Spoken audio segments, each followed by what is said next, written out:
Wie hat Jesus Europa reich gemacht? Diese Frage beschäftigt mich schon lange.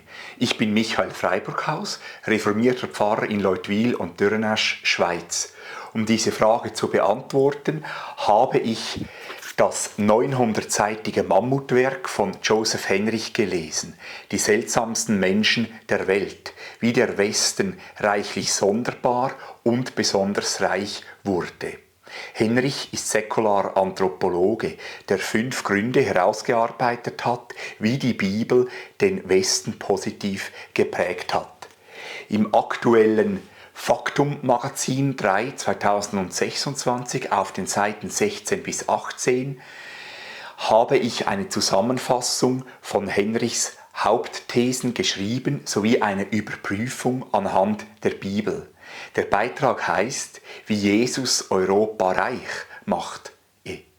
Bitte gönnen Sie sich ein Faktum-Abo. Vielen Dank. Ich wünsche Ihnen Gottes Segen und viel Vergnügen beim Lesen.